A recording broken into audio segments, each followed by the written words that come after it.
As all of you know, we've gotten the world today where COVID-19 is gradually determining what happens for our future. So as I speak, it's almost uncertain what will happen tomorrow. And it's also becoming very clear that apart from God, it's only folks in the pharmaceutical community that can help us resolve this matter. And so we are extremely concerned and like to really encourage you to continue to battle on and make sure that the fight against COVID-19 becomes real. And that Africa and Ghana would on our own create our own local solutions. You also realize that the Continental Free Trade Agreement is here with us. As I speak, some of the companies are beginning to take advantage of it. Ghanaian pharmaceutical community is highly respected across the continent of Africa. I used to work for ECOWAS in Abuja, and in Abuja, if you go to a pharmacy, you have to indicate whether you want a Ghanaian medicine or Nigerian, because the Ghanaian are highly priced and because they are quality and highly respected. And I'm here thinking that should the Ghanaian pharmaceutical businesses decide to focus on producing only for the Nigerian market, which is easily about 200 million people, you can imagine the huge market and value we're creating for our people.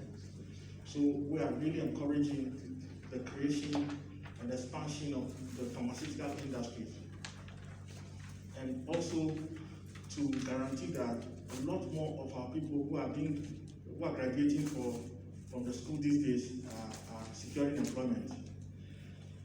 And as the COVID-19 still rolls out, there are many more things that will be required. Before 2019, we didn't have a big deal of all these products and services that we needed during the COVID. But now they become really a big deal.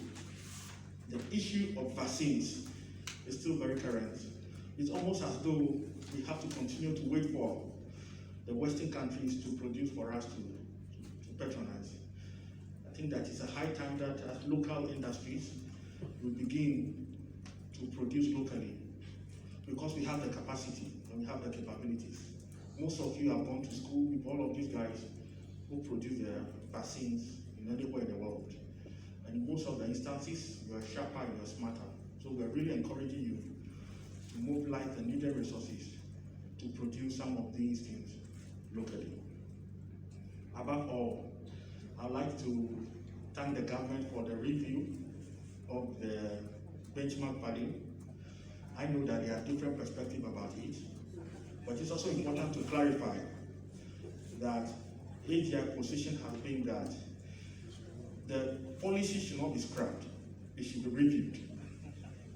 Products that are being produced locally should be protected under the policy. It is only for those products that we don't have production capacity that we should import. And I think that government has heard our call. So we're encouraging our friends from the pharmaceutical folks that let us know which of these products you want to protect. And we'll be happy to support you in the advocacy.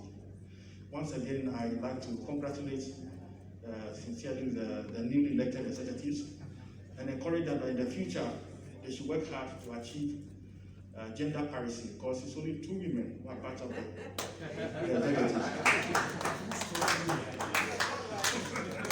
But for those 2 women, I would have assumed that it was a men's club. And my mother advised me that if you go for an event in the afternoon and you see only men standing, run, my son. It will be caught. So, really encouraging my executives, in AGI Greater Accra executives, we have 4 women and 2 men. So we are doing well. We have taken the leadership. So please follow us. On this note, I thank you sincerely and wish you well. Thank you.